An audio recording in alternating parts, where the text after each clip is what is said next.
Let's talk about these Mets, the best in baseball, the best in all of baseball. New York Mets, 18-7 coming into Thursday, best record in baseball, fresh off a sweep of the Phillies. Went 7-0 on their homestand. By the way, the Mets are crushing at Citi Field. Yeah, 12-1. 12-1 at home to start the year.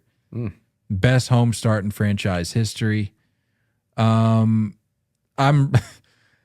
can I just be honest? I'm really tempted to say we know how this story ends, but I've said that the last year or two. And sure, it didn't result in a World Series, but that's kind of a cop-out for me to be like, well, we know how the story ends when the odds are already slim to be the last team standing. I understand that. So, I mean, I don't really know what my barrier or like what I chalk up as a failure of a season for the Mets, really. I mean, I guess missing the postseason. But I can't really say anything right now because they're just playing out of their minds. So as like sound bitey as it might be for me to say, well, we know how the story ends. Mets are gonna Met like they always do. I said that last year, and I'm pretty sure I said that the year before.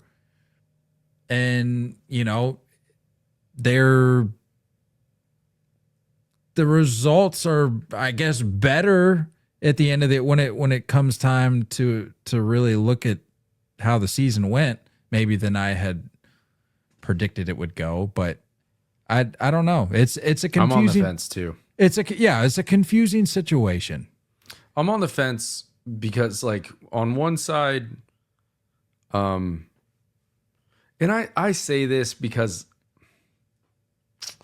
I say this with a grain of salt. That grain of salt is like, you're supposed to beat these teams, but they've had the Marlins twice, they've had the Blue Jays, they've had the Twins, they've had the Cardinals. So, like, again, you're supposed to beat these teams. We can't hold that against them.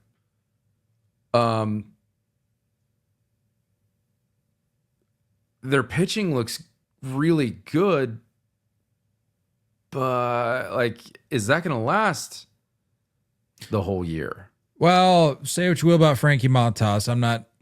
I could go either way, whatever. But Sean Manaea still being on the IL is certainly a factor here, that. and like, it's something that Clay you can Holmes at least look look good, forward to. but like, you got to assume there's an innings limit at some point. I don't know if there's a limit that they've come out and said they're going to have for him, but you're just going to reach a certain point in innings where he's going to get tired. Senga, good. We know that. He's a great. Yeah, we know that. Tyler McGill, overperforming, or is this Tyler McGill? Like, I don't know. I don't know, man. That's an interesting case because I mean he's been around the block a few times now. Like, he's been in the league for a good little bit, it seems, and he's had his moments. Like, he's had, and I say, I laugh because I feel like I know this strictly from like a fantasy perspective because I feel like that's a name that I've like tinkered with adding before. But this was like seasons ago. Yeah. So it tells me that there's something there. He just it's a matter of consistency with him. And that's the case with everybody, obviously. But that's what I'm saying. I'm on the fence. And like, at the same time, like, you haven't even gotten like full swing Soto yet. That's like, what he hasn't really hit his stride yet. Lindor looks good. You haven't gotten anything from the outfield. Brandon Nimmo's been bad. So like you said, Soto's been Pete hitting what, 340 something right now? Like, that's crazy, but like, you got to assume that's going to come down. It's like a career 280 hitter. Yeah, but I think impact as a whole, you can assume is going to not fall too far from where it's at. He'll figure out other ways. Like, he's still going to hit for power. He's going to drive in runs. He's still going to hit 30. He's still going to pop 30. He's still going to score. He's still probably going to drive in at least 90. Like, I don't think, and now with Soto, you can bump that up over 100. Like, he's very much a 3,100 guy. I don't disagree. I'm just I'm on the fence. This just seems, and I'm not talking like end of season outlook here, but for maybe we'll just call it like the midway point. If they can sort of keep up what they're doing for the next few weeks, or we'll just say next couple weeks, and then you start to get some more production out of these guys like a Soto, like a Nimmo, and maybe Pete cools off a little bit. You're gonna, it's a classic baseball scenario where, you know, you got this half of the lineup or this group of guys carrying the weight, and it's then rare that the whole lineup's clicking at once. Right. And when that finally gives way, it's going to flip flop. You're going to have Soto just tearing the cover off the ball because you know that's coming. Yeah. And I think that's going to spark the rest of the lineup in some way, shape, or form. So I agree. And we've talked about it all the time. Like, you got to load up wins, man. Like, you just got to store all these wins up. Exactly. Like, there's going to be a little bit of a regress at some point. I don't know. I'm worried about how much of a fall it would be, because like everyone and their mother has come into this season saying the Mets pitching does not look deep enough to do what they did last year. I think they're overachieving at the moment, but like I don't see everyone being wrong about that. I think there's going to be a big regression in the pitching department. I think they're going to continue to hit. And you'll have guys that show up in a Nimmo and in a Soto. Like, that's going to happen. They're going to be fine. I think, I'd probably have a little nervous about Vientos. Francisco Alvarez is like right around the corner from coming back. He's going through rehab starts. So like, Mets got the lowest team ERA in baseball, 2.34. Let's be real. Is that 8th lowest WHIP? Is that their story? Is that what they're going to be this year? Like, I don't even think a Met fan would die on that hill.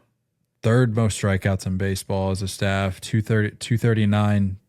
Dodgers coming in at 242 in second, and the Phillies with 246 in first. No.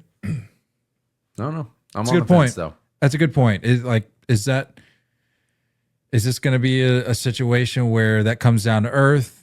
It ends up being a situation where they end up being what we thought they would from a pitching point of view? Or is this a situation where you've got a team that sort of leans into that a little bit and says, all right, and, got the classic bulletin board material. They ride that wave as best they can throughout the course of the season.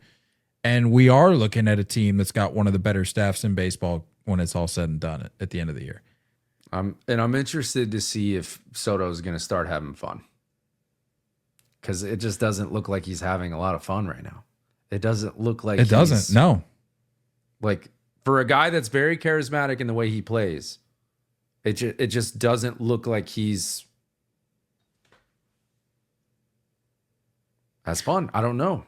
We said that about Lindor too, by the way, because he was Mr. Smile in Cleveland, and then it took a little while to kind of like. Yeah, but then who was it? I saw or read recently that, forgive me, I'm forgetting which, I think it was one of the coaches, basically called him out and was like, dude, you've been kind of a no-show. And he talked about, I read how it sort of was a wake-up call for him. He's like, I need to lock in. Like, I need to enjoy what I'm doing. I need to get back to the way I played the game. And I'm sure part of that was getting back to having fun, because to your point, Mr. Smile, that's what he was known for. Mm-hmm. And that's when he was at his best, when he was just going out there and having a grand old time. He wasn't doing that to start the year, and I think it showed, but now that guy's been dialed in. Mm-hmm. Dialed in. You just wonder if there's a lot of things are different for Juan Soto right now. So I think he'll be fine. I think he's going to hit. Just kind of worried about, I don't know, weird comments so far, slow start. I don't know. This is what puts me on the fence about the Mets. I just don't know.